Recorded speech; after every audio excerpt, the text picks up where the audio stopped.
সরকারি কর্মকর্তার স্ত্রী 8টি কুকুরছানা দেশে আলোচিত নিউজ হলো 8টি কুকুরছানা হত্যা করার কারণে তাকে শাস্তি দেওয়া হলো, তার জেল হলো, তাকে সরকারি যে আবাসিক তার বাসা, তাকে বাসা ছাড়তে হলো, তাকে সাজা হিসাবে তাকে জেলে দেওয়া হলো। তো এই দেশের মধ্যে, আমাদের বাংলাদেশের মধ্যে এটা একটা আলোচিত নিউজ, অনেক ভালো খবর যে একটা কুকুরের ন্যায় বিচার পেল।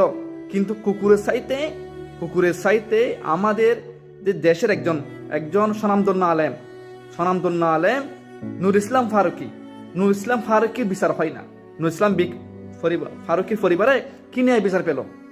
একটি কুকুর দেশের মধ্যে, বাংলাদেশের মধ্যে কুকুর ন্যায় বিচার পায়, কিন্তু দেশের আলোচিত ব্যক্তি শেখ নূর ইসলাম ফারুকি, তাকে হত্যা করা হয়েছে, এখনো পর্যন্ত তার কোনো সুষ্ঠু বিচার হয় নাই।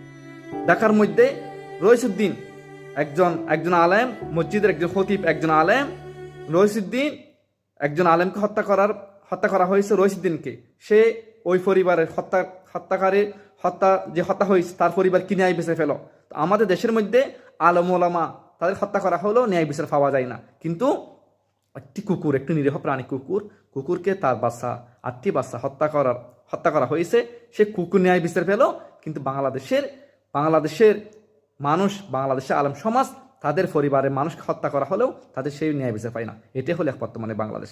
এখন কথা হলো, আমাদের এই বিচারে এরকম বিচারের জন্য খুবই মর্মাহত হই, ধিক্কার জানাই ওই সমস্ত বিচারকদের, ওই সমস্ত দেশের হত্যাকর্তাদের, যারা কিনা একজন কুকুরকে ন্যায় বিচার পেয়ে দিতে পারে, কিন্তু একজন আলেম রইসুদ্দিনকে হত্যার বিচার এখনো পর্যন্ত হলো বাংলার জমিনে হলো না।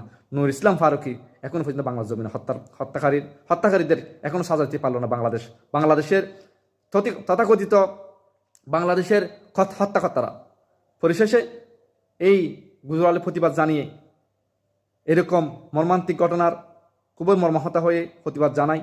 আপনাদের প্রবাসের মাটি থেকে আমাদের বাংলাদেশিরা খুবই জোরালো প্রতিবাদ জানায়। পরিশেষে সবাই ভালো থাকবেন, দেশ ও দেশের মানুষের প্রতি ভালোবাসা রাখবেন, আইনের প্রতি শ্রদ্ধা রাখবেন, ভিডিওটি বেশি বেশি শেয়ার করে পাশে থাকবেন। ধন্যবাদ। আসসালামু আলাইকুম রহমতুল্লাহি ওয়া বারাকাতুহু।